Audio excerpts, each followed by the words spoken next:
Hi, folks. Welcome to the OFM podcast where metabolic health matters. I'm your host, Peter Defty, the general manager of Vesa Power Products and sort of the starting pioneer of OFM. But OFM is sort of the reason I want to talk about this is OFM is sort of a collaboration with a lot of great people. And we have one of those great people on who I consider one of the collaborators of this development of this program, and that's Jeff Browning. Jeff, welcome to the program. Thanks, Peter. Good to be here. Yeah. How's things in Flagstaff?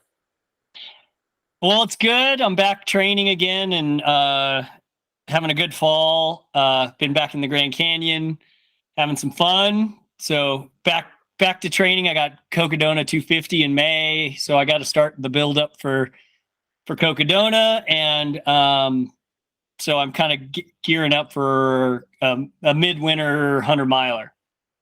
So you didn't get enough after Moab 240, huh? Well, I let it sit for a season before. Actually, my wife said it was all right for me to do another 200 with her teeth clenched a little bit, but she doesn't think these 200 plus are good for you. But I like the puzzle, so I want to crack it. They're like 100 milers on steroids. So well, I do like. Yeah, go ahead. My sources or my moles tell me that Jen was more amped up and nervous crewing you at Moab. It was more stressful on her than it was for you. Yeah, more than it. Well, and I was pretty hammered. I do have to admit. I mean, I have done some fine tuning to my race nutrition and hydration, mainly hydration plan. I think I got a little off and over drank at night, and which made me, retain water, which gives you swelling in your legs and your hands and belly and all that kind of stuff. So I looked a lot. I was pretty puffy at the end of that race. And you can see it in any photos you look at on Instagram or something like that. I look pretty hammered, and she didn't like how I felt. And I was pretty hammered for about a week afterwards, and I'm pretty perky a couple days after 100. I bounced back pretty quickly, and I didn't bounce back as fast after Moab. So I think, she's my wife, and we've been together a long, long time, 30 years, and married for 26 years. So like she knows she doesn't like to see me suffering. So yeah. I mean, I think 200s are a little hard on you, but I don't know. I want to crack the code. So yeah, we'll I talk like about the challenge. We'll talk about the hydration a little later. Yeah. And it was also good to see your pal Jesse take the Moab 240 this year, and you were able to go out there and give him that little bit of push he needed. Yeah, that was really, really cool. And we were just talking about, I think since 2019, I think every single Moab has been won by the men's race has been won by an OFM athlete. Every year. Yeah, I think so. Michele, and then Michael. Yep, and Mike McKnight. Then you, and then Jesse. Yeah. So kind of a cool trivia for an OFM podcast. Well, and I was at a race, and I can't remember which race it was, but Michael came up to me and says, "Hey, Peter," because he doesn't talk to me much, because he's Michael, right? Yeah. And he came up to me and said, "Peter, hey, I tried Vespa the other day. That stuff works." It's like, how many people have been telling him, "Hey, you got to use Vespa." Yeah, you use Vespa, man. Yeah. Yeah. So I the 200's like the big race of the year, or the 250. So pretty excited about that. Well, and before we get into it, the thing with the hydration, I think we probably talked about this, but obviously at Moab, that probably became the experience. Is like, if you're out in the heat and it's like, no place to hide, what has to happen is, as soon as the heat breaks, you got to consciously back off on the hydration. Doesn't mean eliminate it, but you've got to consciously back off, because your thirst triggers are still geared for that high temperature, no place to hide. It takes about an hour or two for the body to recalibrate that need. And if you overhydrate, then it really jacks things up. And Well, then you're putting in more liquid than you're sweating. So the body goes, hey, I'm not sweating this out and I got to store it somewhere, and it starts storing it in extremities and your gut and everywhere else in the tissue. So I definitely experienced that. After the race. I know that's where I think from when you make the transition from 100 to 200 plus, your race nutrition and hydration becomes even more important to dial it in according to your unique sweat rate per hour, and really knowing yourself that way. I've done a lot of testing over the last year and a half since Moab, and I know what my sweat rate is in different temperatures now. I know how much to consume at, say 80 degrees versus 40 degrees, and so forth. And I've also even had my sodium concentration levels tested, that precision hydration test. So it's like a medical grade test. So now I have that data point too. That actually will change though. It's going to give you that concentration at a place and time, because like early in the season, like when you come out from the winter into spring, those first spring races where it'll turn into the mid or high 70s and people are just dropping like flies, your sweat concentration at that point is really higher than say it's in July and August, because your body will adapt, and you're still going to sweat a ton of sodium, but the concentration is going to change as the adaptation changes. I mean, hydration is just one of the most dynamic aspects. Well, yes, but yes, sweat rate per hour is going to change a lot, but concentration actually isn't. That's one of the data points that we've seen. That's actually one of the data points we've seen. That one. Yeah. Well, we can agree to disagree, but based on the data points that they've tested at different times of the year, they've tested over 10,000 people, and they're not seeing they're seeing slight changes, but nothing that would constitute a major change in your strategy of how much sodium per liter drink rate. That's yes, because you have reservoirs, but your concentration does change, and your needs, you have to up the sodium in the spring because of that, because it just until you adapt, like you say, in terms of your overall strategy, because you're sweating so much more, you still need that much sodium. That's what you're saying. But your actual concentration, there's some papers I can't. Go ahead. Well, I was going to say what we're finding, some of the stuff like, even the Western States study from 2015, I think it's kind of worthless data personally. And I know some people don't get me started on that. People will get that, and the whole Noakes's waterlog thing. I don't agree with that data at all. And based on some of this newer testing protocols that have only been out for a couple of years now, but they've tested a big cohort now, and they've retested people, and they're seeing that concentration of sodium per liter of sweat not change much. It's pretty much a genetic number per the individual, but we are seeing sweat rate per hour change. So two different things. Yeah, so the sweat rate per hour changes a lot. The concentration of sodium in that liter of sweat does not change much. Okay, it's slightly. So that's how my coaching has evolved on that data point than what it used to be.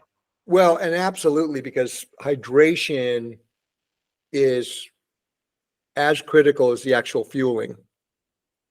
Because if your hydration's off, your fueling will really tank. And I think especially if you're fat adapted, it becomes more crucial, and it actually is a big driver of how many calories you'll need. I think if your hydration is on, you need less calories.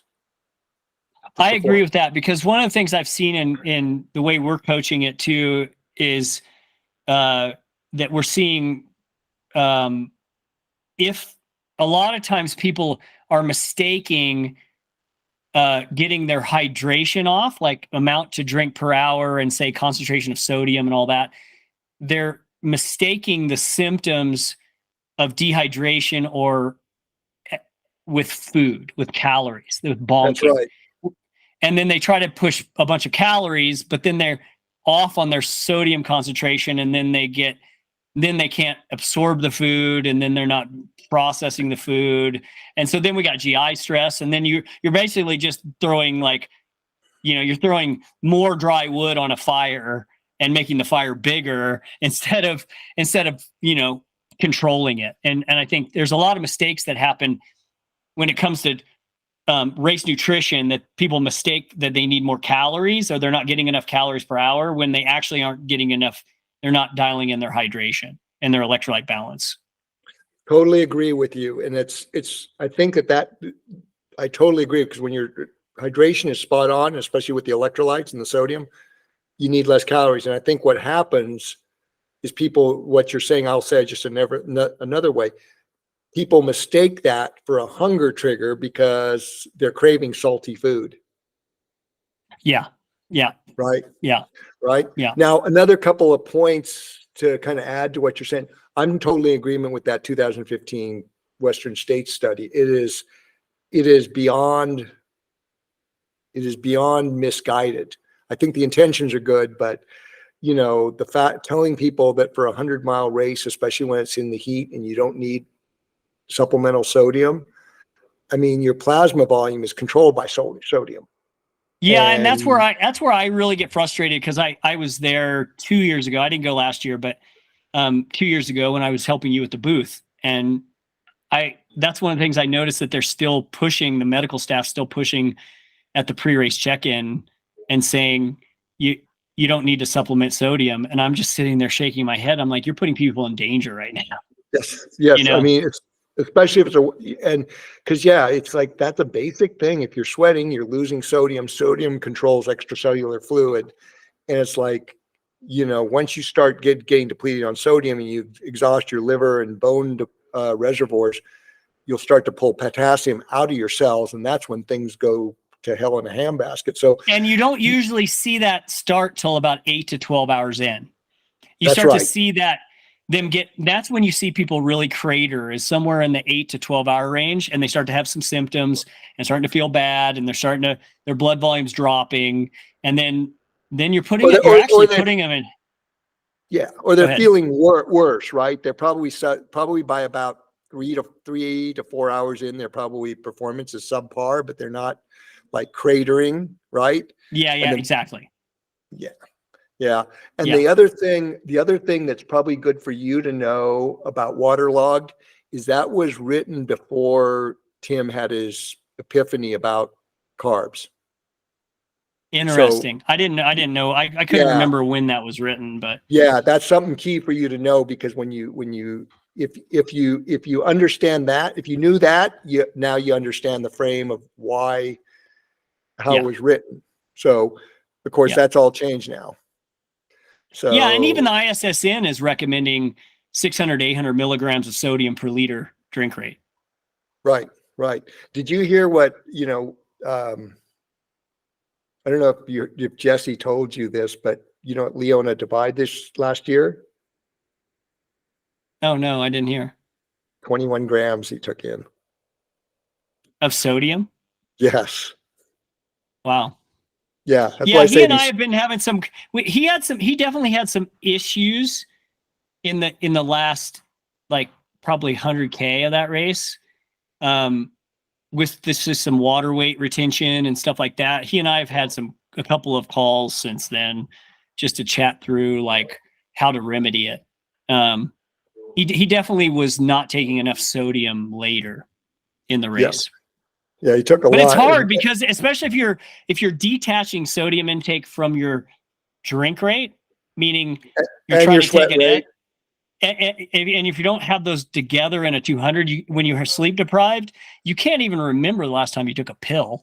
You're like, did I just take a salt tab, or was that like 2 hours ago? You're like, your short-term memory's out the window. And that's the one thing I experienced at Moab, was just that detach of like reality of like when I took something, and couldn't remember even if I took something 15 minutes ago. I could have taken a salt pill, an SCAP 15 minutes ago, and I wouldn't even remembered.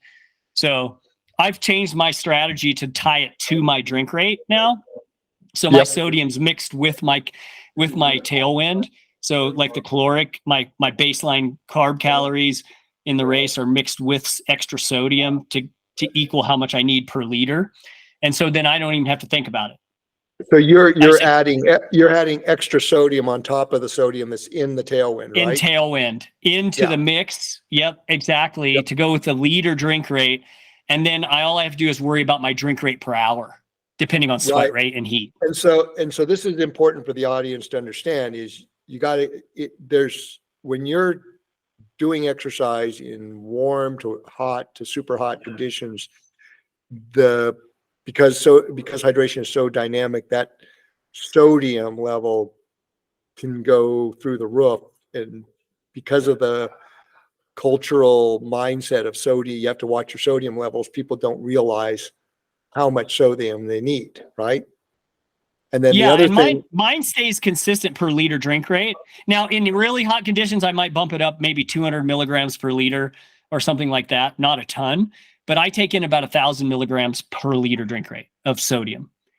That's right on point. That's right. We see anywhere from 800 to 1,500. A bigger guy will be that 1,500. Like when I did Western States in 2006, during the heat of the day, I was taking in like 1,500. And this is where the precision hydration medical test. So I don't know if you know the background of this, but the precision hydration test, they've trained people to give the test. So independent contractors are giving the test. And what it is it's a briefcase test. It's a patented test that was a $3,000 medical test. Now it's like a $200 or $300 briefcase test, but it's the same test. And it's a coil that goes on your arm.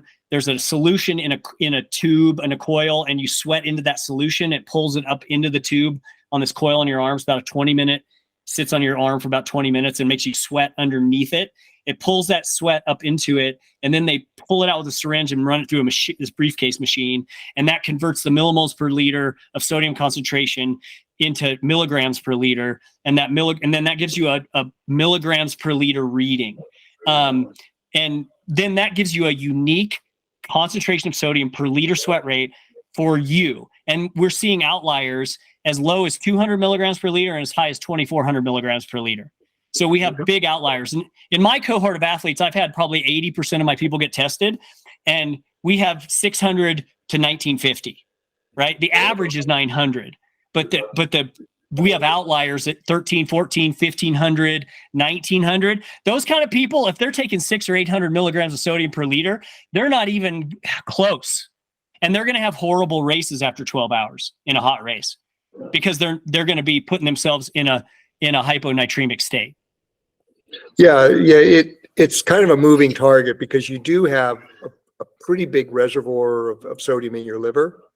And that's one of the reasons why I tell people do not prehydrate, because most people, that whole mantra of prehydration where people drink a ton of water 48, 24 hours before, all you're doing is tapping into that reservoir and then you're not going to have it on race day. Yes, I think that's a really good point, Peter, because that's pushed around a lot to prehydrate. Now, I do agree with prehydrating if you're doing it with electrolytes, if you're doing it with sodium, because like, for example, like products like, Element or LMNT or Relight, which neither one of those have calories, right? But they're high sodium concentration electrolyte drink. So it's like a powder you're putting in your water. So it's going to mineralize your water. So we have people prehydrate, but meaning they load sodium a little bit.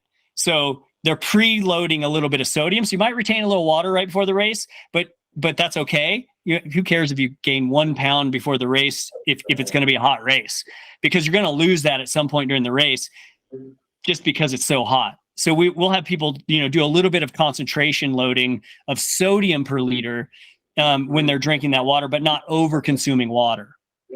Yeah, I've actually got a better system, and you'll be very familiar with it because I was talking with I think I was talking to Peter the other day about this. It's what I tell people is 2 nights out from a race, medium rare steak and a loaded baked potato. Night before, 2 bowls of miso soup and sushi to satiation. Okay. because that's So so the two it's bowls a of, really high sodium right, soup, right? right, and then the fish has a lot of sodium in it too, because that's what helps keep fresh sushi fish. So plus you get the resistance charge to the sushi rice, right?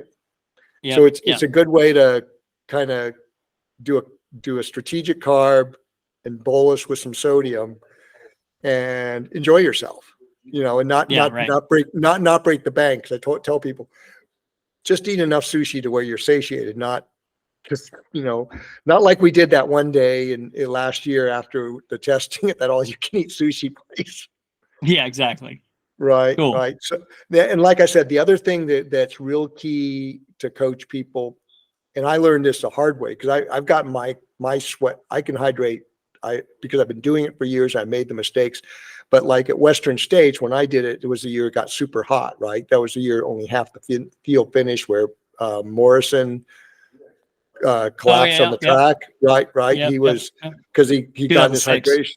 Right, 2006, and what happened to me was, I was doing like 1,500, 2,000 milligrams of sodium an hour in the heat, because it got up to 115, 118. I think Miller's Defeat recorded 115 or 118. And I was going through there in the middle of the day and then through the canyons. And I was just like, 48, 60 ounces of water an hour, and Right. just pounding 4 or 5 S caps. And I had no problems. But then what happened was, when the heat broke, and that happened about at the river crossing, really. It was like, I was still like, as it got dark and the heat broke, I was still thirsty. So it took a couple hours for that thirst trigger to readjust, and I picked up, Yep. by the time I got to ALT, I picked up 5 pounds of water weight. Right. And I was like peeing every 10 minutes. It was like, I started to pee it off. But the other thing that people don't realize is, when you pick up that kind of water weight, the balls of your feet, you have that, you have that swellingness. All of a sudden you're prone to blisters. Oh yeah, yeah. Right? That's a big one in 200s. That's one thing we've been working through with 200 coaching, is not overhydrating at night and adjusting drink rate when the temps drop, because otherwise you'll like you said, you're going to retain a bunch of water, and then you have a bunch of like fluid in the tissue, and then you're going to get That's right. big fluid filled blisters in your feet. That's exactly right. It promotes the blisters, and then when you get the blisters, you get the fluid filling, and it's just a mess. So it's really interesting. It's really important that as soon as you note the heat breaking, you got to realize your body's going to tell you, you still need to drink a lot, but you got to say, oh, got to back off on this. Yeah, totally. Yeah. So it's pretty interesting. And I'm glad I didn't expect this to get into a talk on hydration, but I'm glad we did, because people need to know about this. Yeah. And we're doing it, not only were we personally, we've been promoting the getting this test, but just to see what your concentration is per liter of sweat. But then we're also, the other piece of the puzzle, and we're having people do the scale, like a home digital scale test, where you'd weigh yourself without any clothes on. Weigh yourself without any clothes on, record the weight, record the temperature outside, go run for 1 hour aerobic, don't pee, don't drink, come back, towel all the sweat off, take your clothes off, and weigh again, and then record the loss. And so that's going to be your loss at those temperatures. So we're having people chart from like 30 degrees to 100 degrees, and at least get 3 data points so you can extrapolate the data to other temperatures every 5 or 10 degrees. And then people can like look at the high and the low of the forecasted race window and get a ballpark guess of what they need to consume per hour, how much liquid they need to. So, and that gets it even more dialed to the individual, because what we found by doing that, we're finding people who, like, for example, I lose at 55 degrees, I lose 750 milliliters, right? So, but I have an athlete in Fort Collins, for example, that at the same temperature loses 1.5 liters. He loses double what I lose. So he has to drink double what I do at 55 degrees, because it's very unique to the individual. Yeah. I used to do that too, where I'd have somebody weigh themselves in the morning, go do their run, weigh themselves after, and then also look at how much they drank. And, you're talking about like 7 to 9 to 11 pounds of difference.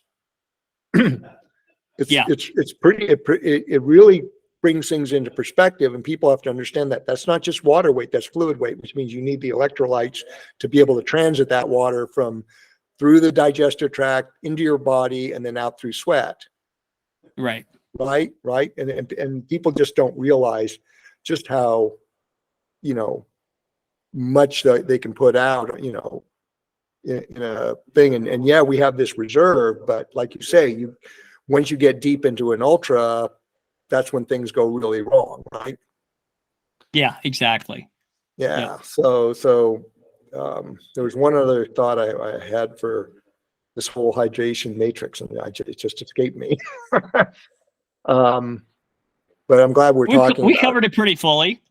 Yeah. What else you want to talk about? Let's move on to another subject, because I think we kind of if that comes up, I'll mention hydration. it. Yeah. Well, if it comes back to you, we can bounce back to it. If it needs, it's one that needs to it, because it's one of the big, it's like in race, it's as big, if not bigger, a factor for a fat adapted athlete than the nutrition side, right?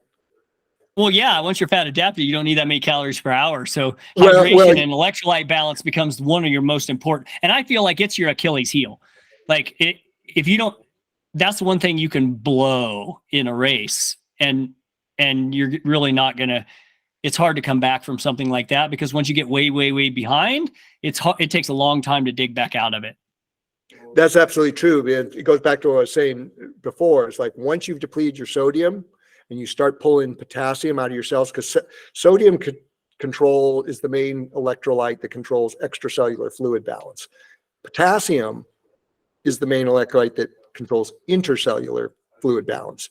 And what will happen is when you start getting low on sodium and to a depleted level, you'll start pulling potassium out of your cells. And that's when things go really bad, and it takes hours to recover from. That's when that starts to occur. If you just get a little depleted on sodium, you can replace the sodium really quickly and bounce right back. But if you get to the point of starting to pull potassium out of your cells, then it gets really bad. Yeah.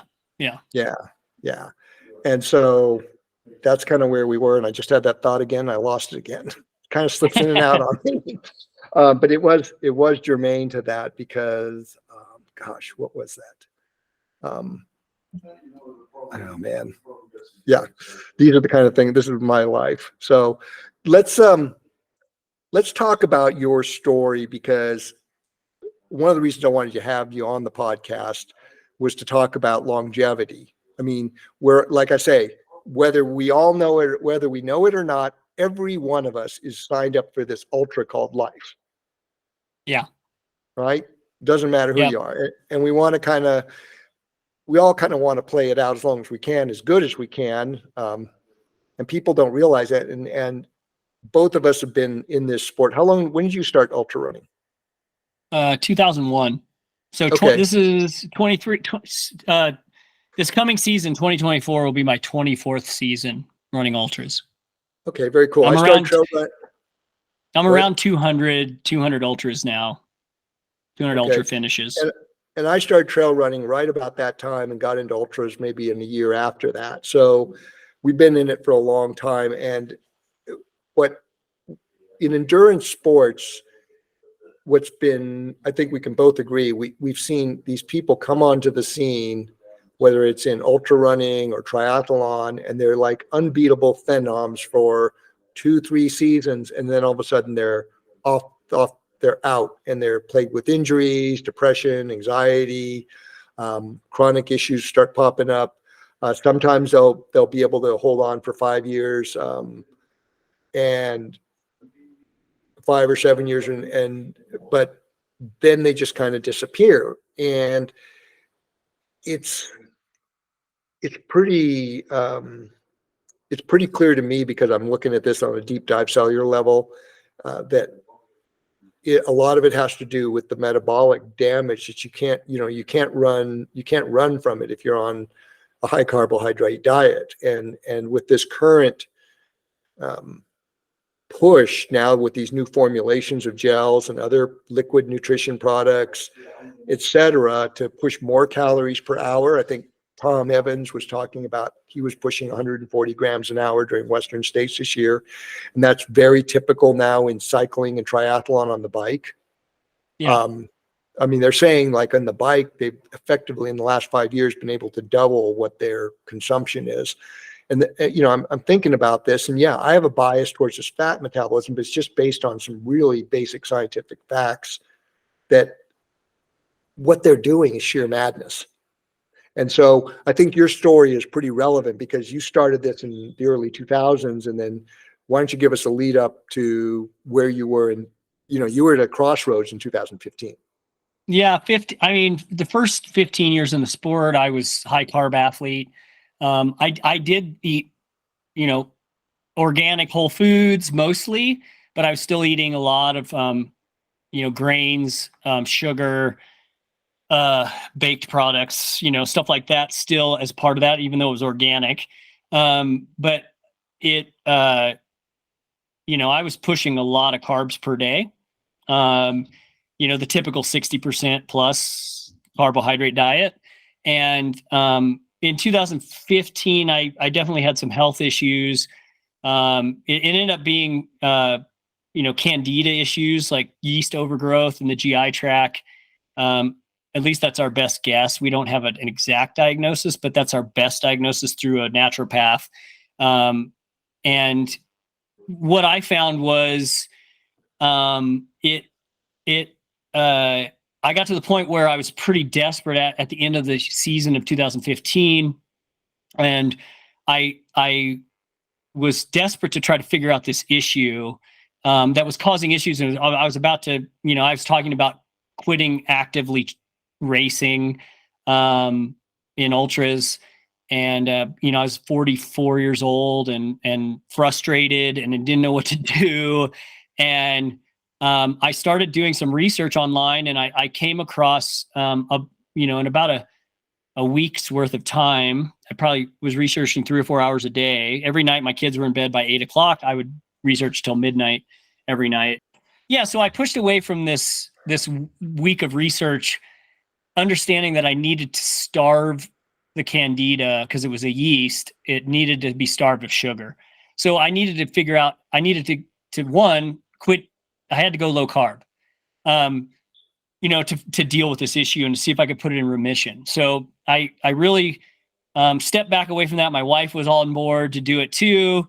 And so we just immediately started cutting things out. I called Zach Bitter, kind of started talking to him because he and I had chatted about this before at an outdoor retailer show where we'd done a run together. And he actually put me in contact with you. And that's how we were introduced. And we started, chatting, and you kind of mentored me in the direction I started reading.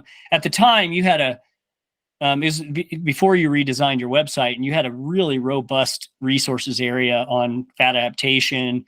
And when I got a hold of okay, this could possibly help with performance. And this was 2 years. This was 2 years after the FASTER study. Right. From 2014. So I had that study to reference as well. And so that got me kind of focused on, okay, if I do this, not only is it going to help my candida and my health, it might help my performance. And so that was a really cool mental moment where I was kind of mentally in, I was all in on it. And I was like, okay, I'm going to give this a legit shot. I'm going to try it. Let's see. And it put the candida in remission right away. So it worked, man. The first 2 weeks in, I was I had no problems. I wasn't having any kind of symptoms anymore. What about the first couple of days? The first couple of days sucked. We don't want to lie to people about this. No, and I have to say that if you've been on a high carb diet and all of a sudden, and your body's only looking for that glucose pathway, all of a sudden you starve it of glucose. It takes, 2 or 3 weeks to really kick that fat metabolism on, right? That's kind of our dormant pathway from our hunter-gatherer days and our seasonal eating days. And but it's substance withdrawal for the carb addict. Yeah, it really is. It is a withdrawal. And so I felt pretty gnarly for about 10 days. In hindsight, day 8 to 10, I started to come out of that haze a little bit. And I noticed like, hey, I'm starting to have like sustained energy during the day, like where I wasn't having those afternoon crashes where I was looking for, a bagel or something. And I really, really did start to see. The only thing I had, because of the candida issue, I was actively training for HERT 100. So I was like 7 weeks out when I started cutting carbs out. And so I went pretty hardcore. I did some really bad 3-4 hour, 5 hour long runs with hardly any calories. And I was trying to eat, at the time I was trying to eat fat because I was trying to still starve the candida, right? So I was trying to manage that and do long runs. And of course, eating fat on a long run doesn't work very well. And so but then after 4 weeks in, I really started to feel better. And that's when we started bringing back just a small IV drip of carb calories, just in liquid form.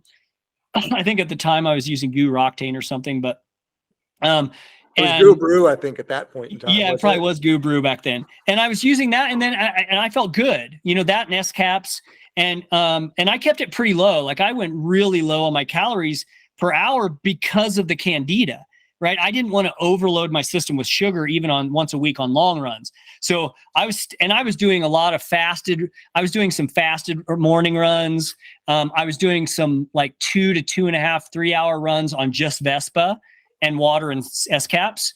And so I started playing around with Vespa at that time as well, and was really having great workouts. Like 4 or 5 weeks in, I was feeling great. I was like, because I had tried, in the early days before this happened, go back to like 2012, 2013, those times when you were getting rumors of like Tony Kaprichka and some of those guys, those young guys on the scene were going on like, hardly any gels, they're hitting like 2 gels on like a, 25-mile run.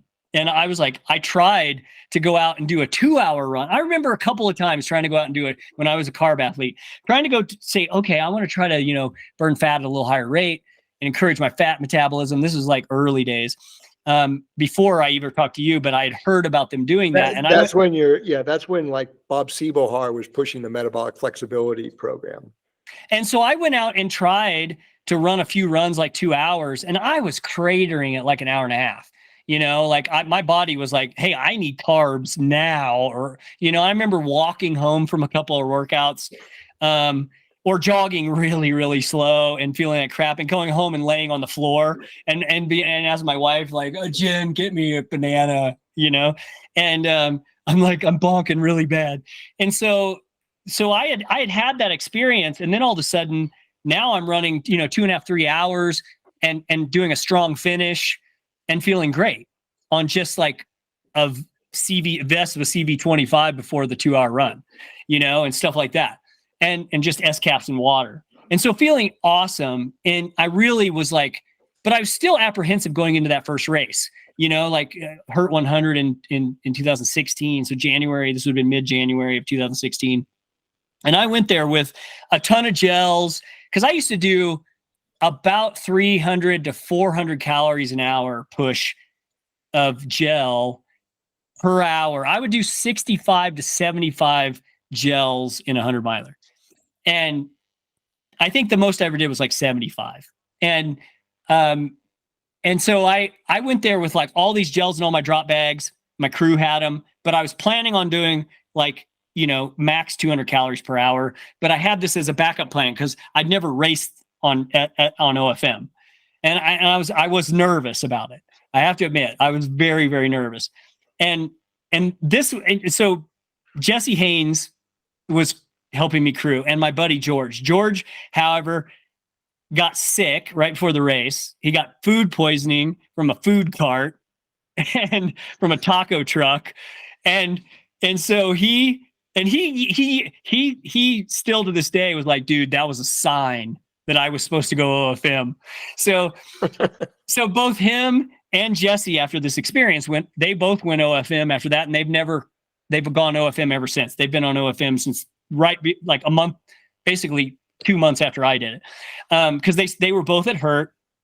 And Jesse ended up crewing for me instead of George, because George was down with food poisoning. So Jesse is like crewing for me, and he had crewed for me before at San Diego 100. And so we were friends, and he knew what I looked like. And when I showed up in Hawaii, he was like, dude, what did you do? Because I had changed. Like, I was leaner. I was, I had lost, I was way more ripped just because I'd lost extra weight. I didn't have all that. I didn't have the carb water weight, that you have on a high carb diet. And I was way leaner, and I was having trouble, I have to say, at 44 at that time, I was having trouble getting down to my race weight in doing the things I used to do. Where I used to get down, you fluctuate a lot when you're on a high carb diet, especially the older you get. Like, if you're not in big volume, you're going to gain 5-6 pounds, and then you're going to drop it again right when you're in big volume training right before the race. But I was having trouble getting down to my original lean body weight that I used to be able to race at. And so, but all of a sudden I went below that. I was like below that as far as weight goes. And I looked different too. I had to buy all new jeans, everything. My waist size went down 3 inches during that time. I got down to like my high school lean weight. And so, anyway, after that experience, I think I did less than, 22 hours. I did like maybe 2,500 calories or something. And I didn't do very many calories at all. And, it worked. You were in the race. And I won the race, and I felt great. And even afterwards, I think this still like stands out to me more than anything. And I kind of want to talk on a little rabbit trail here about this in a second, but because this is my own theory, and I don't know if I have anything to fully back it up, but one of the things that I noticed was the recovery afterwards, because I had at that point 2,200s under my belt, finishes, quite a few wins, and I was always inflamed after the race, like just swollen cankles, like swollen knees, achy knees. I had to wear compression. I had to sleep in compression because I ballooned up. I was eating a ton of carbs, during that time, and so I was burning only glucose, as a fuel substrate during my old self was. And then all of a sudden I'm getting done with this race, and I hardly have any swelling. Like, I am, because we go to the post race, party, Hurt has a really cool party on Monday night. The race is on Saturday morning, starts on Saturday morning. I finished on Sunday morning, like 3 a.m. And then on Monday evening, there's a party. Well, normally I would be super inflamed still and like limping around, and everyone else was, but I was like, oh my gosh, I feel great. I was doing air squats and burpees, on Monday, and I was feeling great. I was taking pictures of my ankles and my knees and texting it to my wife and being like, oh my gosh, look I'm not even swollen. And I'm not even sore, And so that was like a really cool moment for me. Like, that the recovery was like huge, like the recovery bit. And I've seen that in all the OFM athletes we've coached over the years now. It's the same feedback, especially if they have hundreds or 200s or like the inflammation after a race. They're always like, oh my gosh, like I'm like back in half the time I used to be, And so that's consistent across the board, right? One of the things you and I have talked about over the years is that, like, we're doing less oxidative stress, right? Because we're burning fat, right? But one of the things I think the other thing that's really important to understand, and this comes out of the exogenous ketone studies, right? That when they're seeing in these exogenous ketone studies that when we're burning ketones as a fuel substrate, that we're getting faster recovery and we can handle more work, right? So recovery benefit and mental clarity and acuity is one of the byproducts of burning ketones. Well, then that makes me think, okay, on OFM, we're producing our natural ketones. We don't have to drink exogenous ketones, right? But we're burning our own ketones all the time. And we're always in a low level of ketosis, right? Or we're knocking ourselves slightly out for maybe a day or two, and during a long run, we have a bunch of some carbs and strategic carbs. And then we're like right back into low level ketosis again. in and out of it. We're hovering in and out of it on OFM, right? So sometimes we're in ketosis, sometimes we're not, right? But we're still producing ketones and we're burning ketones, and our body knows how to use that substrate all the time. And I think that's an important piece of OFM, is that we are actually producing free ketones, right? Yeah, it doesn't not cost the, us not the expensive exogenous ones. Yeah. No, I do. I will divulge. I use exogenous ketones in racing and in long runs still. Some I use them strategically, but I don't use them before, because I don't want to, even though they tell you to. I don't, as an OFM athlete, and I don't coach my OFM athletes this way.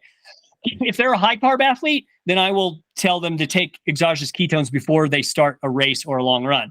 But if they're an OFM athlete, I say, okay, maybe one serving in the middle of the long run and then one afterwards, to bump that ketones way up in your blood, but just to help with recovery, because you're going to get a higher surge because you've had carbs. But I don't have them take them before. So I coach my OFM athletes a little different in how they use exogenous ketones. And I do think, I would say, and people ask me this all the time, and I have athletes ask me this that I coach, okay, if you're going to pick between ketones and Vespa, which would you pick? I say Vespa, because we've seen in our studies, Vespa bumps your fat oxidation rate up. And if you're going to, I want my fat oxidation rate bumped up as high as possible during an endurance event. So I think if you're going to pick one over the other, I would pick Vespa first, then exogenous ketones. But I do think ketones have a place to mix into training and as a fuel substrate, because the studies definitely do back up, especially if you're a carb athlete. I think the combination of Vespa and ketones are a great combo to use. But that's what I wanted to kind of say. I wanted to go off on that rabbit trail on ketones, because I think because OFM, we're producing ketones and we're teaching our body to tap into our natural converting fatty acids into blood ketones. I think that's a really important piece of this recovery benefit that you're seeing. I think that's one of the key pieces. That you're exactly right. Let's go down that rabbit hole some more. Okay. Sure. So you're absolutely right. When you're fat adapted, your liver can produce all the ketones you need.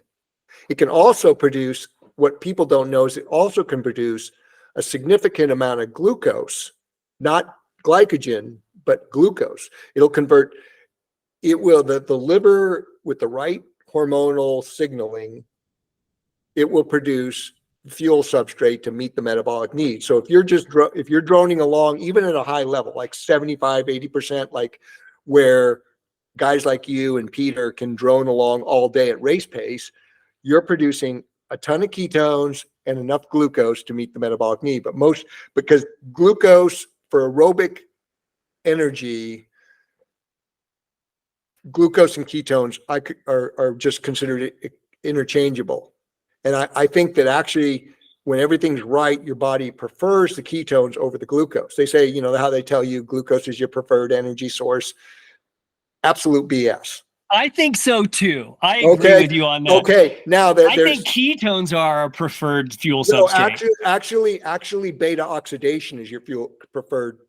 Ketones are a byproduct of beta oxidation. Yeah, right. And all these ketone manufacturers, their papers are structured to promote ketones, but it's like our bodies are making ketones all the time, but ketones are a relatively unstable molecule, and you, in most metabolic pathways in the liver and in other parts of our bodies, they're spontaneously converted to something else or used as an energy substrate because they're so unstable. Beta hydroxybutyrate is the most stable, and it's relatively unstable. There's a couple other forms of ketones, because like breast milk is made from ketones. It's ketones, cholesterol, breast milk, and that's one of the reasons why like this is a separate rabbit hole, but it's relative to the conversation. It's like, they have a medical term called the 4 Fs. It's called female, fat, fertile, 40, and it leads to gallbladder issues.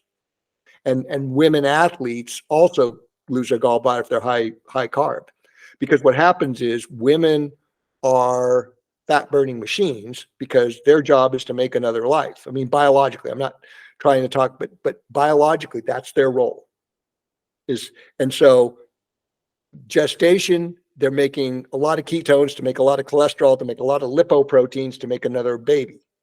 And then when they childbirth, they're making a lot of ketones to make a lot of cholesterol to make a lot of breast milk. And they're all sucking women off are definitely better fat burners than men. Like they go into ketosis quicker. If you get all the things right, they're fat burning machines. So I think that's one of the reasons that chronic keto in women messes with their thyroid and their hormones really quickly, a lot quicker than men. Like men can be chronic keto longer than women can most of the time, at least in my experience of coaching.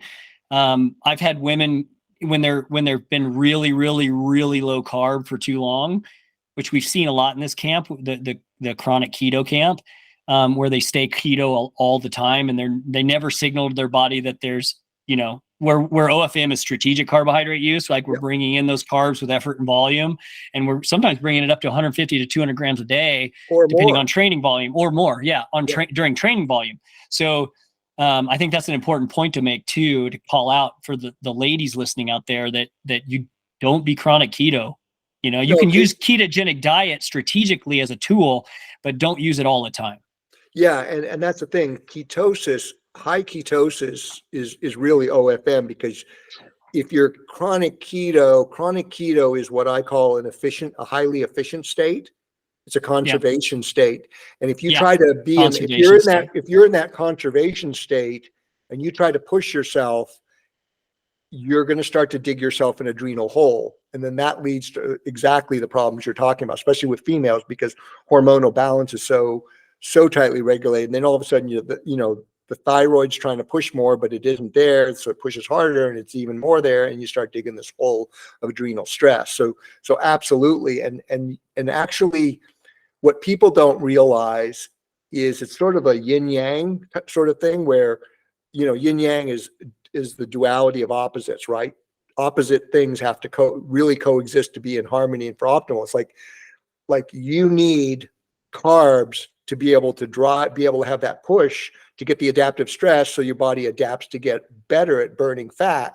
And then when you burn fat, when you can get your fat burn up to the levels we're seeing, which are literally change the paradigm of energy, when you get yourself up to that high aerobic metabolic fat burning state without down regulating access to your PDH so you can take the carbs, then all of a sudden your ability to burn fat can be converted into an ability to burn sugar for those real high level performances. Yeah. Right? Because you have the aerobic capacity to burn sugar at a real high rate, because people don't understand, you have to burn, for the ATP production, you need twice the oxygen per ATP on beta oxidation as you do for ketones or glycolysis. And so when you get to the super high threshold stuff and above, that's when all of a sudden that ability to move that much oxygen to burn fat, if that all goes to glucose, all of a sudden you can burn a ton of glucose, which means you can develop a huge amount of energy for like that really high level performance. And people don't understand that part, and they don't want to talk about it. Right. Because it's not, we're going down the rabbit holes. It's not straightforward and simple. It's kind of complicated and contrary to what people think. It's like I say, when you look at a perfect example is competitive swimming, right? The events are like, boom, glycolytic, right? Perfectly but how does a swimmer get to that level where they're competitive? It's hours of looking at the black line on the bottom of a pool, building their aerobic capacity, and that's all done on fat, and same thing with all these canyon runners. And people don't want to talk about that. So let's go back. So I guess we went down the rabbit hole. So you got beta oxidation, you have ketones, and you have glucose. And what you're talking about there is exactly correct. I mean, you don't have the oxidative stress, burning a lot of sugar. You don't have the lactate load, because once you start burning a lot of sugar and your lactate load surpasses your lactate clearance and you start to accumulate lactate in the blood, then all of a sudden you got a lot of metabolic monkey motion to buffer the acidity. Right. right? Right. Yeah. Because so it just gets, and that's everything to do with recovery. But the point I'll make here that should be an aha moment for everybody is the recovery isn't that you recover faster, it's because you prevented the damage in the first place. And Right. We've been talking about this for a while. And right. I think that's an interesting point that came out of like the exogenous ketone studies. There was one where they were and I'll paraphrase this study, but it's basically they were trying to put people in an overreaching state. It was cycling, and they were basically simulating a grand tour over 3 weeks. So by week 3, they were trying to put them in an overreaching state. And so they were doing double workouts every day. They were doing hard, sometimes back to back VO2 max type workouts and tempo type workouts to try to put these athletes in the control group, in the placebo group, and the control and the ketone group. And one of the things that they found was by week 3, the ketone group could do 50% more work than the placebo group or the carb group, right? So the placebo group, I should say, not the carb group. So I think that's an interesting point that came out of like just these exogenous ketone studies. And when we're talking in the context of OFM, when we're producing our own ketones for free, again, it's free. You just have to be a little disciplined in your lifestyle, and pick the right foods to eat. But the cool thing is, and ebb and flow your carbs according to effort and volume. What's really cool about that is that's why we're seeing like be able to like OFM athletes be able to bounce back, right? Bounce back and do another big event. Bounce back, do another big event, adapt to that stress, bounce back, do another big event, You're actually essentially like, I look at your 2015 Hardrock to your 2016 Hardrock. When I looked at those on Ultra Sign Up, you were basically going from event, recovering and peaking to the next event. You were doing something every 6 or 7 weeks, big. Yeah, we were talking about that 2021 to 2022, I think. Excuse me, 2020. Yeah. 20, so this would have been my 50s. Right. 2000, 50 years old. But you did like 15. I mean, look at this year, Peter. I had a huge season. I did 8 ultras. Now I did have kind of like a doink at the very end at Bear with the fall, and bruised my quad and had to drop at Bear. But I was on pace. Like I was on pace to be in the mix for the podium at that race. In my 600 of the year and my 8th ultra, and only 3 weeks after Wasatch. So like in context, I had 5 wins in ultras in 2023, like at 52 years old. I'm bouncing back and racing again and again and again and again. Hard efforts, pushing hard. We had to race hard. So in multiple of those races where it was throwdowns with other guys, for the win, and I was able to bounce back and race again. It wasn't just finishing; it was racing. Yeah, just like Jesse did at Moab 240. Right. He had to dig to win that race. Yeah. Man, 200s are so hard. They're hard. They're hard on everybody. I crewed and paced at Tahoe and Moab in 2017, and I'm like, oh man, this is brutal. They are brutal. They are just brutal on everybody. But yeah, no, the fact is in 2021 and 22. Yeah, I think it was 21, 22. We were talking about that window where I was racing about every 5 or 6 weeks. Every 5 to 7 weeks, you were doing something big, whether it was an FKT or a race, and you were crushing it. You were on the podium. I think your lowest finish in that was from that Hardrock to that Hardrock was 5th, and that was Hardrock. Yeah, which is a world stage event, and then other things you were setting the FKT and winning, and that's at the age of 50, 51. Yeah. Right. Yeah. So. I think this should be a good segue into longevity because we were going to talk about that. But that's the point. So let's segue into that. So up until you adopted OFM, you were considering giving up competitive ultras in 2015 because you're candida. How many ultras had you run? How many of you had you won? And then let's go from 2015 to now. Oh, you're gonna make me pull stats. Yeah, just guesstimate. Let me guesstimate. Like, okay, I had before I did my OFM, my 23rd 100 was hurt 100. So that was my first race on OFM. And I've been doing OFM ever since. So since basically December of 2015. I had done about 120 or 30, I want to guess, ultras at that point. I was over 100 ultras. How many hundreds? I was 22 at that point. Now I've done 50 100s. I have 51 finishes in hundreds, 29 wins. That's second behind Carl, right? Yeah, that's second in the world behind Carl Meltzer. How many does Carl have? 46 or 47. Oh, he has a lot, man. He's like untouchable. Okay, yeah. But and I think I'm trying to think who anyway, point being is that since that point I've probably had I've had better results in my late 40s and early 50s than I had prior to the OFM stuff.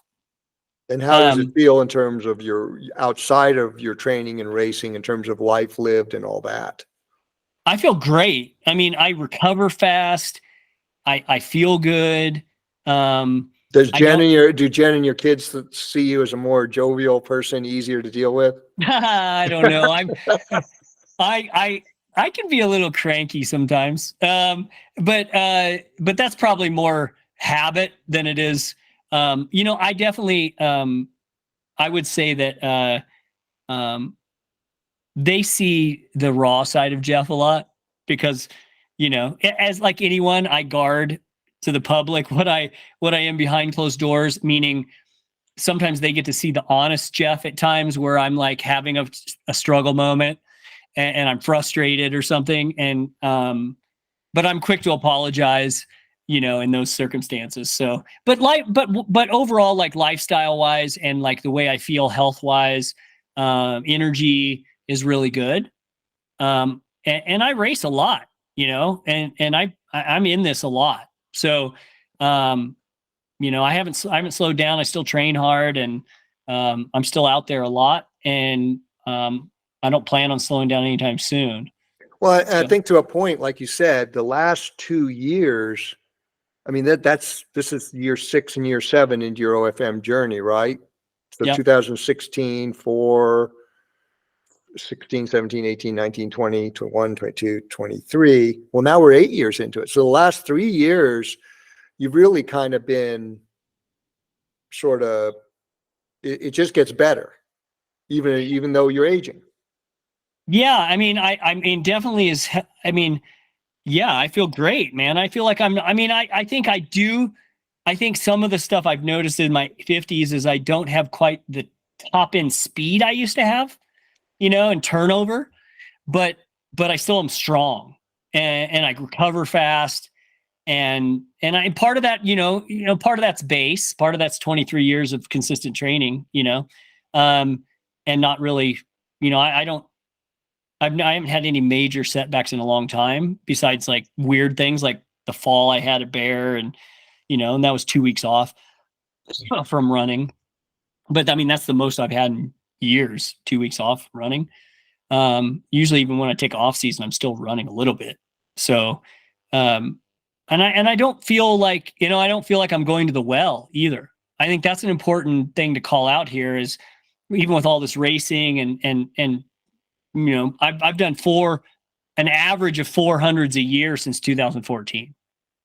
Some years I've done 5, this last year I went for 6 and I got 5 finishes, but I'm averaging 400 milers plus various couple other ultras in there mixed in too. So like 6 or 7 ultras a year, 4 of them being hundreds, sometimes 3 weeks apart. And I'm still not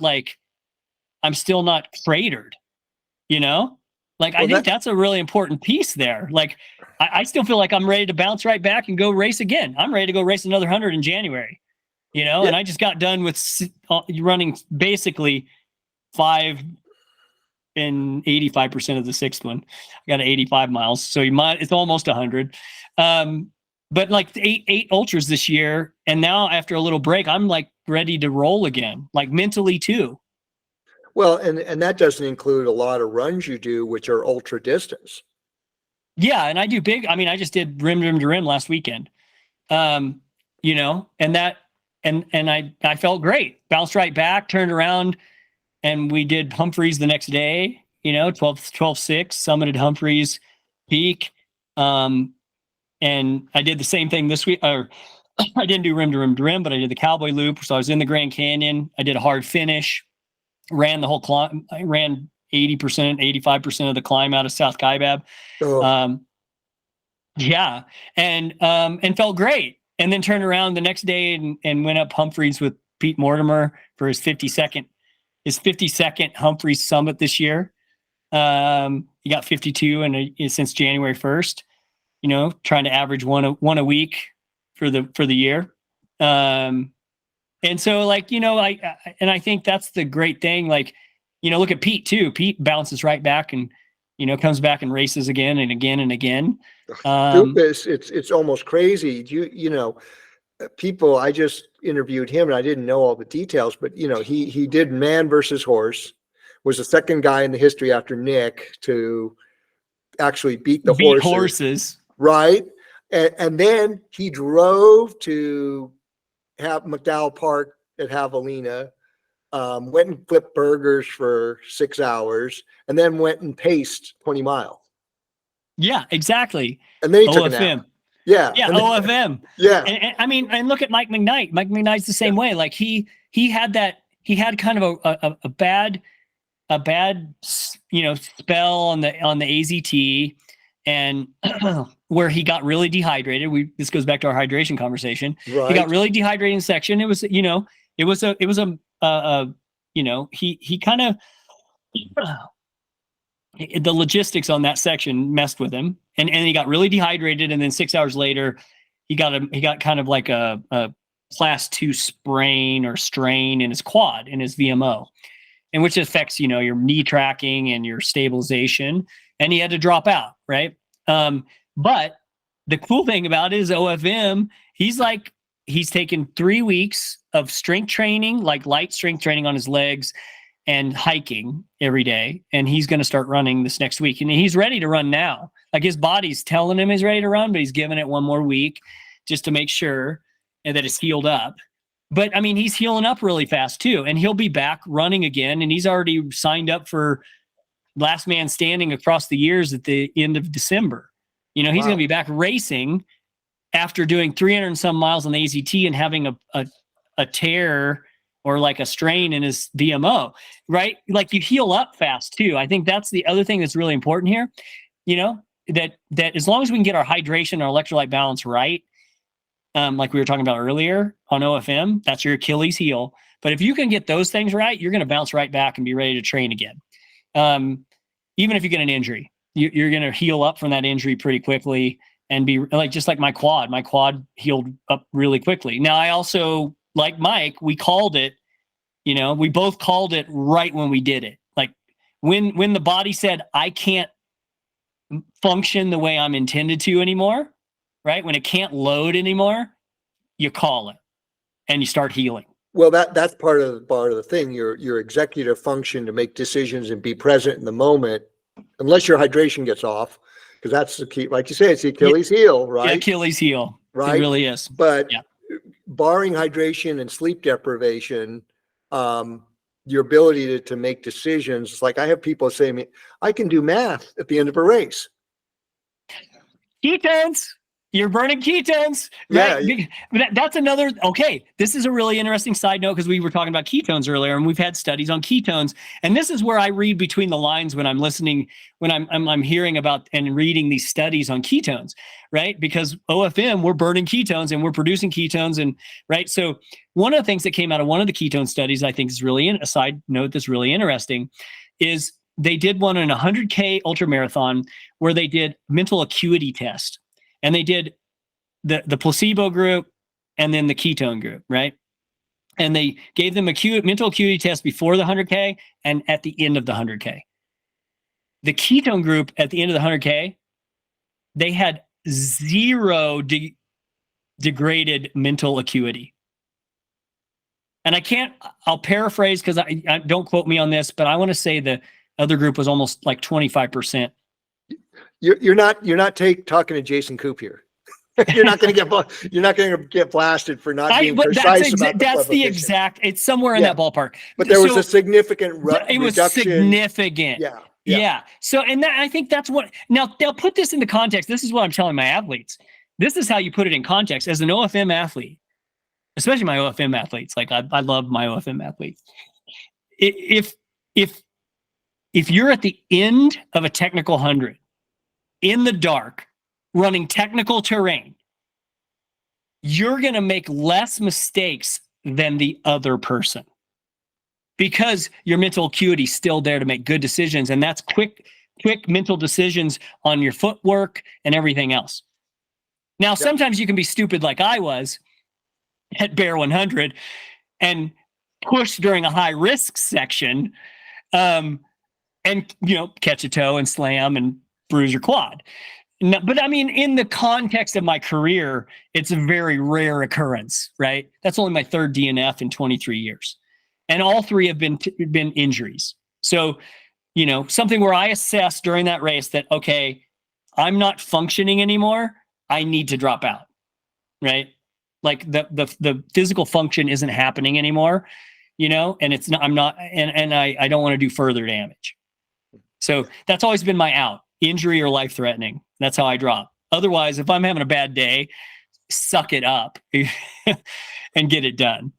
Anyway. So let's go down that rabbit hole because the ketone papers is one ketone paper, but like you say, we produce ketones for free. Yeah, for free. Right. And exogenous ketones have a place just like gels, just like liquid.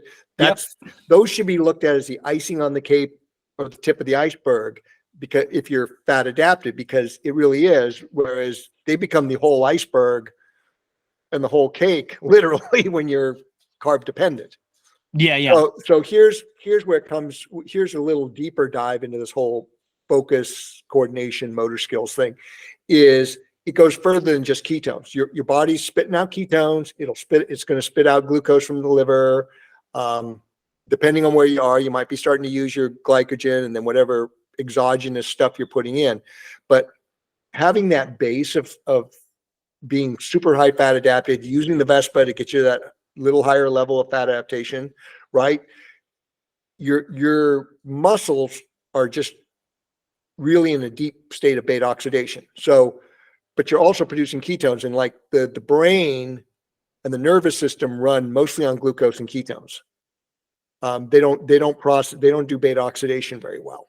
And so what happens is when you're in that deep state of fat adaptation, you become what I call blood sugar stable, because you're not diverting all that glucose for muscle energy, right? Yeah. And so when your blood sugar is stable, your motor function is good, because what happens is when you lose that, you lose your fine motor skills, your focus, before you even sense the fatigue. Now, of course, in ultras, you sense the fatigue, but everything's lost anyway. But we saw this with Alexei Yagudin in 2002, and he was the figure skater who won the gold medal at the Salt Lake City Games, but he won every competition he was in, and he was using Vespa. And so what they found was he was using it for every performance, but where it really counted for him was in practice, because a men's long program is no more than 4 minutes. So it requires really sharp bursts of strength and super fine motor skills, right? Yeah. And so in practice, one of the jobs of the coach is to watch the skater like a hawk, or skaters if they're pairs, because as soon as they get sloppy, they're off the ice. Right, because that's how you get injured. That's how you get injured, or you'll do the move wrong, right?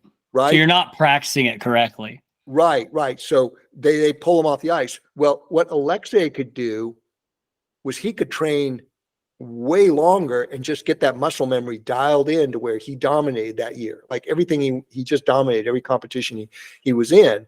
And that's just goes to that, speaks to that thing, is like when you lose that little bit of blood sugar and starts to waver, you've already lost that really high level focus that you're talking about on technical trail or anything, just the ability to make decisions. It just goes like really fast because, and that's another big part of this puzzle, it's crucial. And it's like putting in exogenous ketones at that point. It's just like using the gels and stuff. They're going to help performance, but if you're locked in, if you got your body locked in physiologically, just adding that little bit of extra, your body's going to want to burn it, and it'll burn it, and it'll give you that performance boost, right? Yeah. So this is, we're trying to talk about just this whole thing of longevity. Now, the other part about that is before you made the switch, you talk about the candida, but it wasn't just candida. It was like GI issues, stuff like that, right? Yeah. And, I had like energy issues, and, when I look back now, especially, like I've had like energy fluctuation issues throughout the day, days where I like had troublesome motivation, stuff like that. So, but, on OFM, I have pretty stable energy throughout the day. If I'm super busy and I happen to like just be slamming with work or something and I miss a meal, I don't try not to do that, but occasionally it happens. I'm not functioning on half a cylinder. I can actually still function and like perform in from a mental perspective as well. So I think there's a lot of other trickle down benefits with OFM that, we're talking about it from a performance lens, but and a longevity lens, but I also like to think about it from like a business performance lens as well, because I am running a coaching business all day. So I have to talk to athletes, throughout the day and like troubleshoot and help them solve problems and come up with strategies. And, so I need to be on when I'm talking and when I'm coaching. So OFM plays into that as well. Yeah. And I think the other thing though is like what I wanted to talk to also is like one of my biggest epiphanies was when I first made this my day job. Some of my early adopters were pukers, people who had run out of rope like you did in 2015, like John Olson and Jenny Capel. And John became the 24-hour world champion in 2013 or 14, I believe. But anyway, he was like this really talented runner who was just, his races would get thrown because of his GI issues. Right. And Jenny was having the same problems, and then she turned me on to Roxanne. But those three people were significant at that early time when I made my day job, and everybody's just laughing at me because that was the time when it was all about the carbs.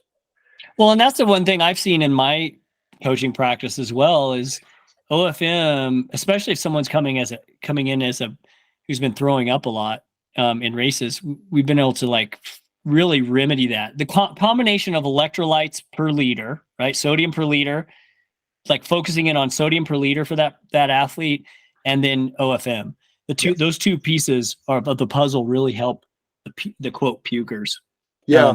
Well, and we got them thing, but for me, I was doing the deep dive and I was like, why is this happening? What's going on here? So I looked into the anatomy and physiology textbooks and started to think about what was going on with all this sugar consumption and, reactive oxygen species. And what I learned was this whole thing with your epithelial cells that line your digestive tract, because your digestive tract, the lining of that's made up of epithelial cells, which form what they call villi. And villi is like this shag, like a brand new shag carpet. Yeah. But I liken it to like a tropical rainforest canopy. And so you have this 100-foot canopy, but when you have this big canopy, you can house a really rich and diverse biome. And what was happening to these people is they were literally burning that rainforest down over time. And I think that has to do a lot with these people who flame out after 2 or 3 seasons, because those epithelial cells, and you see people get scoped when they get scoped, and their digestive tract is all inflamed, and it's their epithelial cells and their mucous membrane is hardly there. And it's just like what happens in the rainforest. You burn it down to stubble and grassland. You can't house a very big biome, and then your autoimmune, your immune system is now on high alert, because when you have that canopy and that biome and that mucous membrane, those things they'll bioremediate, viruses, bacteria, allergic proteins like, gluten in wheat, all those things. And plus they'll keep things like candida in control, because your biome is made up of all these things, including candida, but it's when something like candida gets out of whack that you have it. So that's a big longevity piece, because when you can build your digestive tract back and then not try to burn it down during a race, with 100 grams an hour or 70 grams an hour or whatever this ridiculous. I mean, this thing with trying to train your gut to absorb more calories, I think it gets people the results right away, but nobody's looking at those unintended consequences. This is one thing I do not coach, is trying to push as many calories per hour as your gut will handle. I just feel like that's misguided. I do think I agree with you on that point. I do think that I like to look at it the opposite way. What's the least amount of calories we can have without you having your energy levels drop, right? So you can have steady energy, but the least amount of calories per hour. I like to look at it the other way. So that's how I come at it in my coaching, is like to come at it from, okay, well, you've been pushing 400 calories an hour or 300 calories an hour. Well, let's try 200 calories an hour, and let's make some changes in your everyday lifestyle diet to tweak and help you with recovery, to help you with like adaptation. I think if people are willing, and I think too, it depends on where you are and what age you are.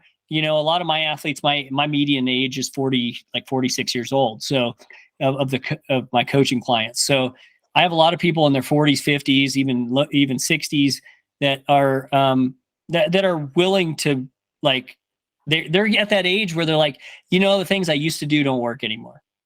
And they're willing to like look at, and they're starting to think about longevity. They're like, I want to do this for a long time, and I don't want to, that's more important to me than say, I don't know, one performance, right? Yeah. So, and what they find is they end up having really good, consistent performances when we do OFM. So, because they bounce right back, and then they're ready to race again, and they have good energy levels, and they're not crashing, and they're not hangry all the time. And so I think there's definitely benefit. The longevity piece is a really interesting piece for me. And I think that's a good selling point of OFM. Yeah. But one of the things, like I said, one of the things is like this madness of pushing ever more calories. It's like, once in a while we're robust enough to handle it, but what they're saying, it may get results in the short term, but it's just not going to end well in the long term. And, when we're talking about that ultra, we're all signed up for, this is the thing that's not being talked about, when it's just evident in all the medical literature now that sugar is one of the main drivers of, diabetes, cardiovascular disease, cancer, MS, arthritis. Well, I think that's the interesting thing that's come out of the carnivore movement, is that how much carnivore has put a lot of these metabolic issues in remission. I think that's a really interesting data point that doesn't get talked about except in that circle, because there's so many, like, the stories are just, there's stories and story after story of stories. And we've seen it within our own family. Like, we have I have a family member that put a form of rheumatoid arthritis in remission with just a grain-free, sugar-free, seed oil-free diet, basically an OFM or a paleo style diet, that, or whatever we want to call it, ancestral diet. Like, and as long as she keeps it tight, the symptoms don't come back. But as soon as she starts eating a bunch of grains or a bunch of, back-to-back bread meals, it comes back to back. Yep. The symptoms come back. So you can stray once, but you shouldn't stray twice, in a row. And I think you make a good point about the carnivore movement, but I had this conversation with one of my coaches because she's doing carnivore and she loves it now. And she's a new PhD in nutrition and longevity, and she's in her 70s now. But I gave her the challenge, like, okay, you're right. And I agree with it about the carnivore, but like, if you have to be on that diet, is your GI tract optimal?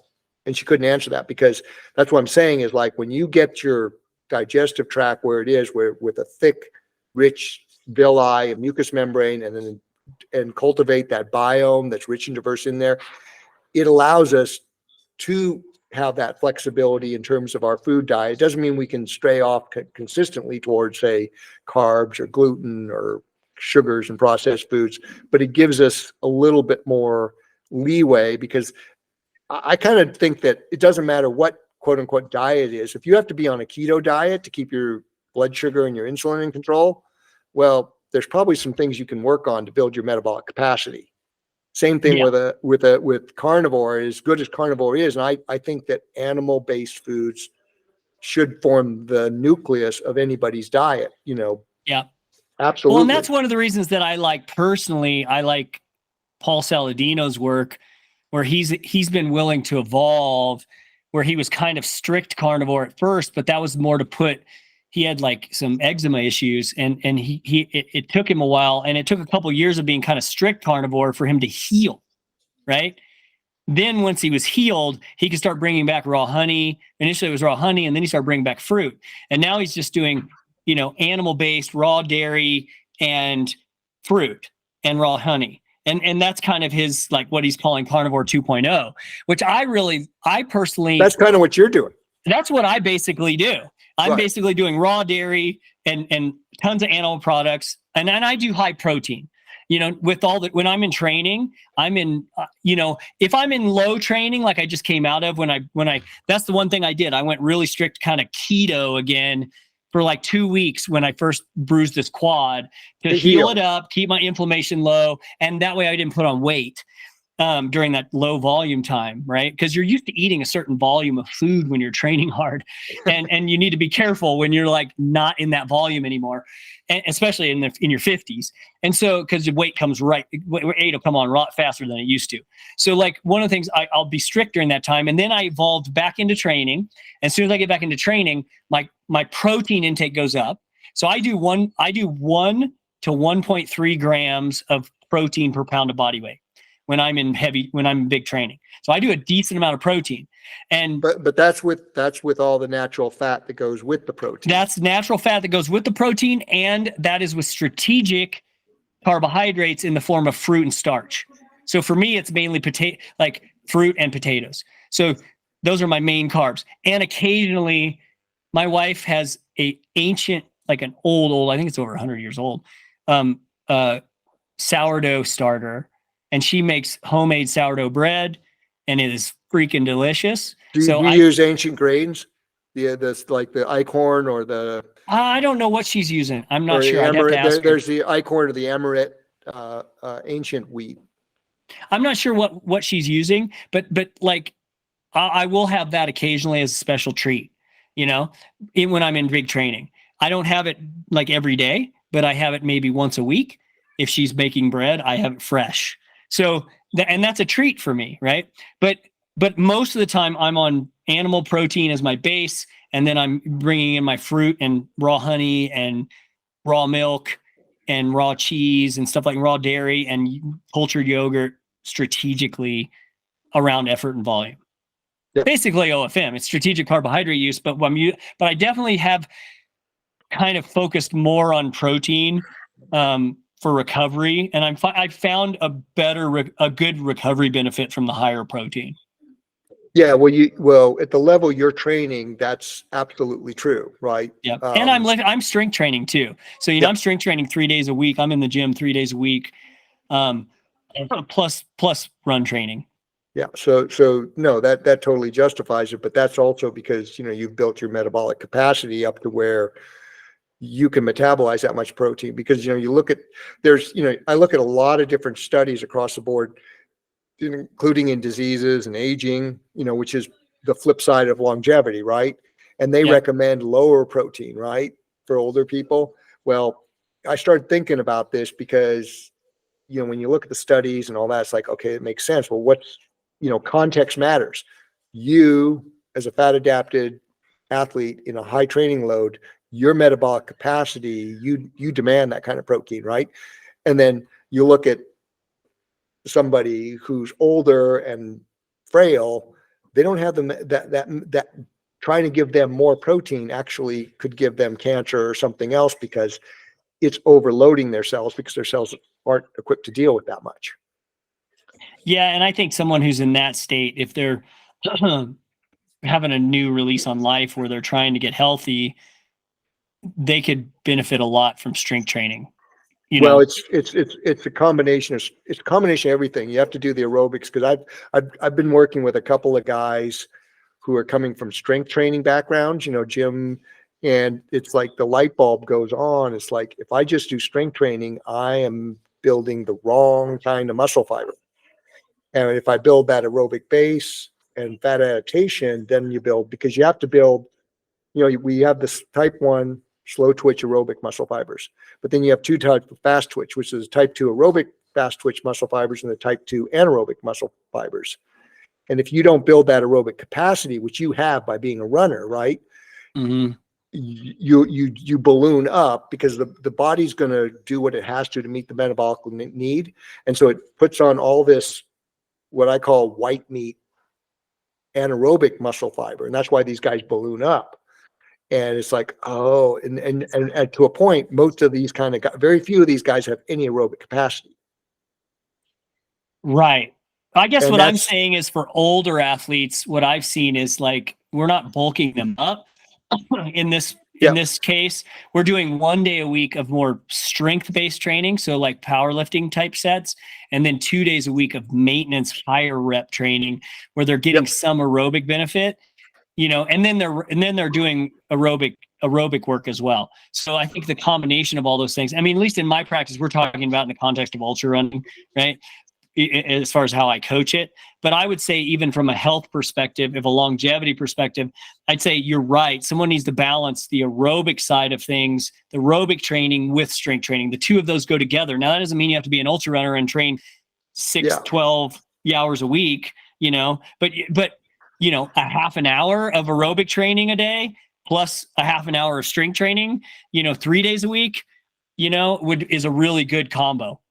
Yeah, you need to do it all. You need to do the interval training, the tempo training, the resistance, strength, and it's in the right balance and right modality and training. And one of the things I found is what we call the long, slow warm up, because we see it in the data, 32 to 34 minutes. So I just mandatory 30-minute warm up.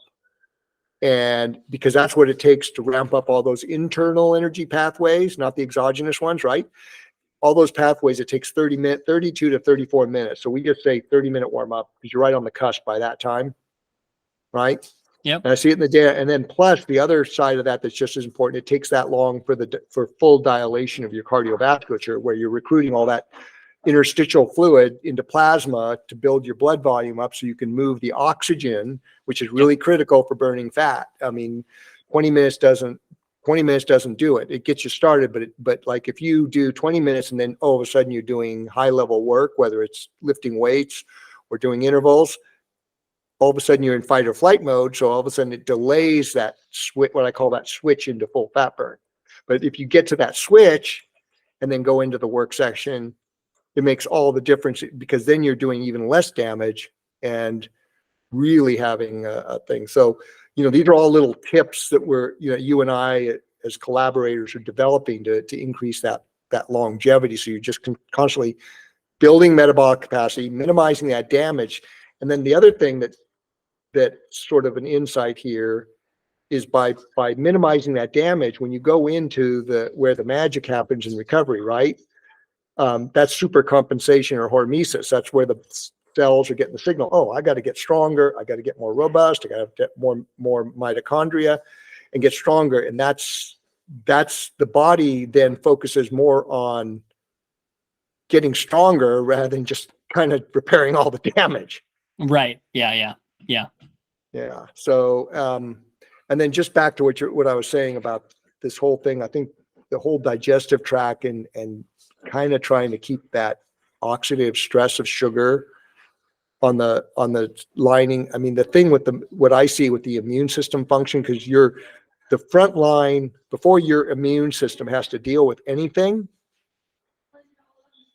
your biome and your mucous membrane, and between the acid, the bile, and then the biome, if that's all functioning really well, it'll mitigate a lot of that. And that's why I think the carnivore works is carnivore is you're eating processed vegetables, right? I like that. So I'm gonna reuse that. The highly processed food here. It is a highly processed food. Let that herbivore break it down in its multi-chambered stomach, so we can, salad bar beef. Yeah, there you go. We're gonna go to the salad bar with this 16-ounce ribeye. But see, that's the thing. It's like, like I say, because plants can't run away, they literally resort to chemical warfare to protect themselves. That's one of the things I think that we're talking about carnivore. I think that's one of the interesting things coming out of the carnivore movement is this discussion, opening up this discussion that there are toxins and defense chemicals in vegetables, in plants, and understanding those and understanding that they can't run away. They don't have a way to, like, they're not fleet of foot. They don't have a big nose. They don't have big ears. They don't have eyes on the side of their heads. Right. Yeah. They don't have any way to defend themselves. So their defense mechanism is chemicals and toxins. And so, and it's funny that was never, ever part of a nutritional discussion until the carnivore movement. Yeah. And that's what I love that came out of that. Well, yeah, I think that's an interesting piece of the puzzle. The Western pricers talked about it, and yeah, because they were talking about how you prep food, right? Soaking things to get rid of phytic acid, fermenting foods. Yeah. And see, like when I think about it, so these are all really key elements to that longevity thing. So, when I think about it, it's like what I call the grand bargain. It's when we traded a big gut for a big brain. That was what I call the grand bargain. So we figured out how to eat meat. We figured out if we followed the great ruminant herds or found the fisheries, we had a stable food supply. But then we found tools to hunt. We found fire to cook with, which further broke down the foods we needed to eat. And so all that, and then, pounding our food so it was tender enough to eat. We didn't have to have, big fangs as canines, just little ones. For tearing raw flesh. So as we evolved, so to speak, with this grand bargain of our brain, in those early years, we made these big gains with cooking and eating processed vegetables, right? Those highly processed vegetables that we accelerated that process of having less reliance on our digestive tract.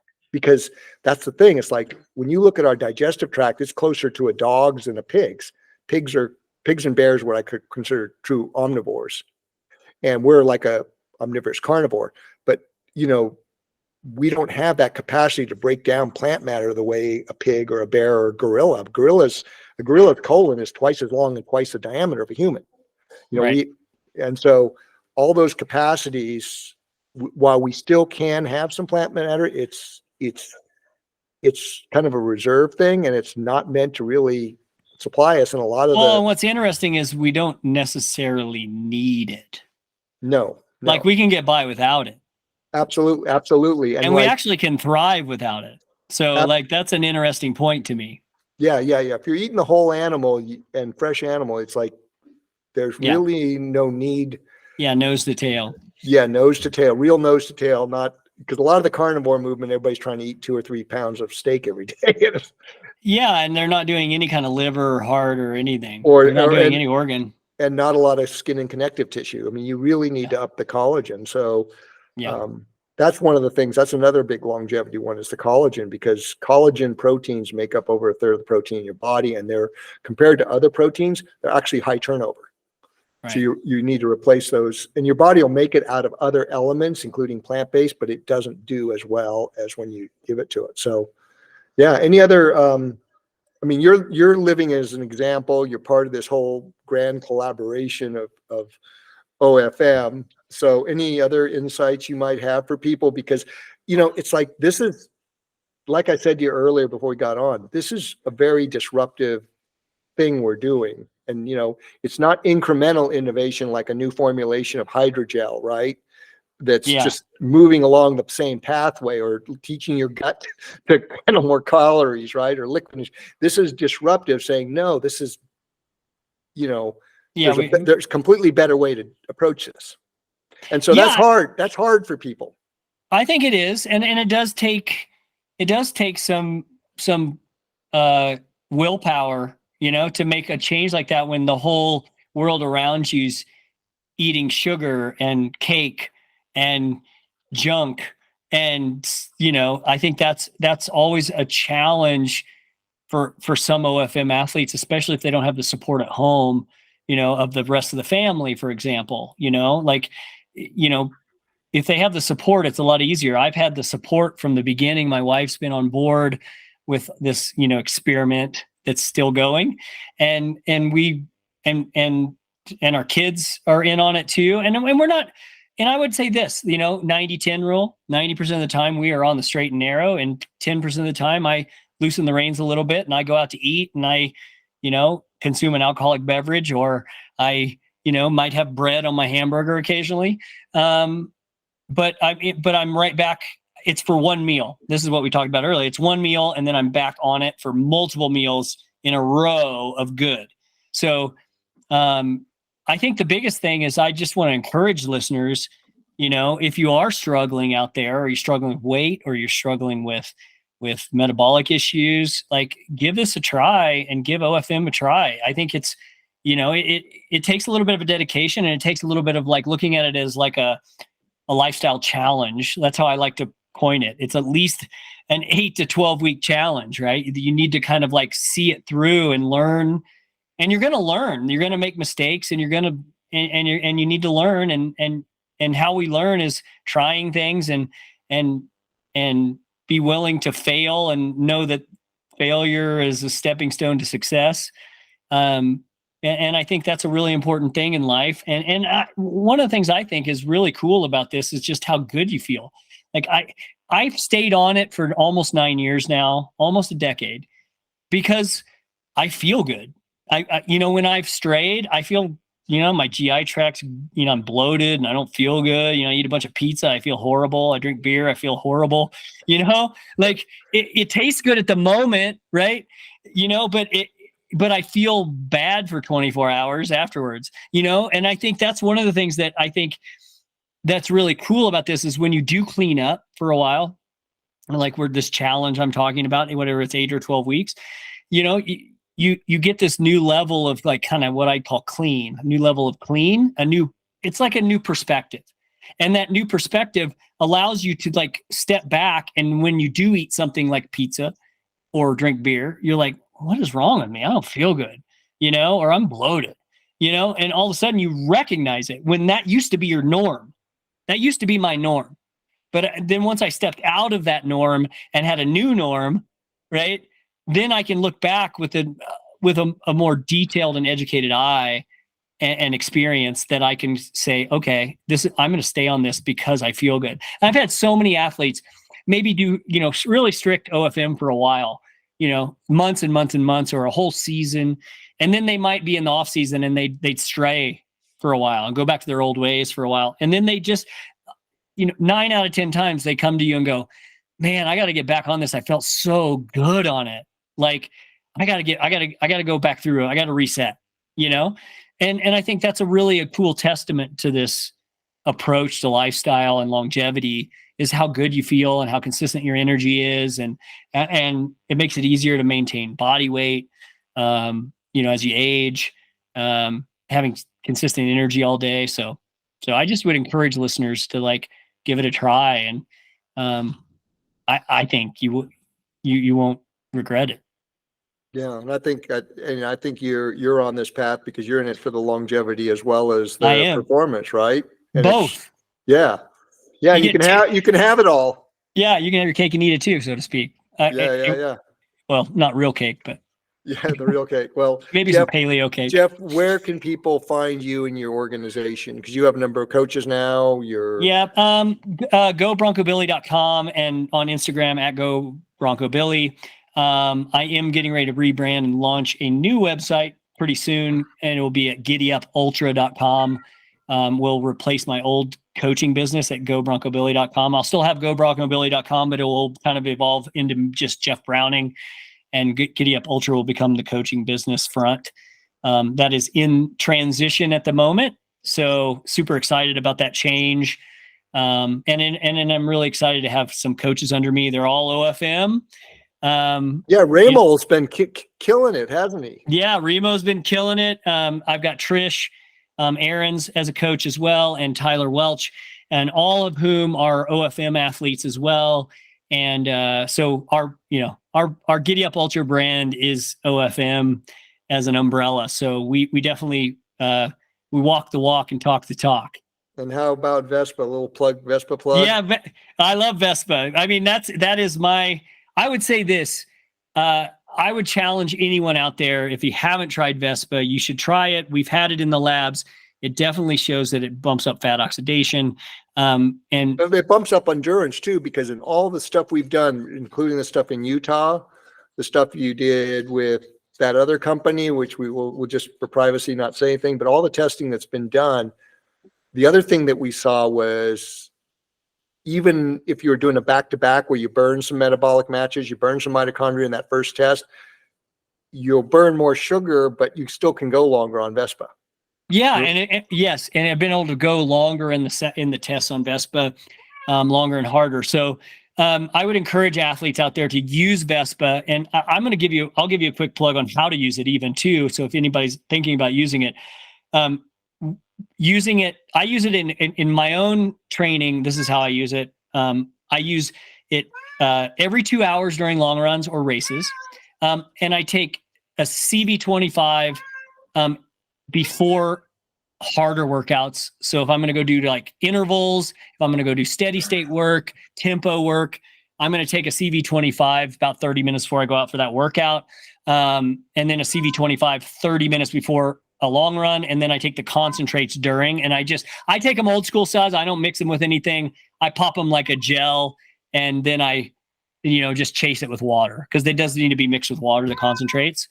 But I would highly recommend using this product. And especially even if you're a high carb athlete out there listening to this and not sure about OFM right now, like, I think it's a beneficial product. I think that's one of the things that Nick Curry and I had a really cool discussion about in the parking lot when we were doing testing. And he said, I think Vespa is a better product even for high carb athletes, because, one of the things we've seen in the multiple studies we've done, we're seeing a bump in fat oxidation rate. And if I'm OFM, I'm doing, maybe 1.3 or 1.6 grams of fat per minute, or 2 grams. I'm over 2 grams, I guess now. Yeah, you could set, you and Peter can sustain over 2 grams for 15 minutes. And the big lever that's doing that is, of course, living at altitude. Yeah. And so what I was going to say is, you're going to get a bigger benefit in fat oxidation rate bump if you're a high carb athlete, because your fat burn is going to be more blunted. You're not going to burn as much grams of fat per minute as like an OFM athlete. So highly recommend this product for all runners out there who are dabbling in this stuff. And I would say there's a couple other use cases I've used it in too. I have the Vespa Juniors too. So I use it with my kids. My kids take it. My son used to be in USA Climbing, and he took it before competitions, and really noticed a difference in like mental clarity and focus, and being able to, red point bouldering moves and stuff like that, and climbing. And then I have my son who's 12.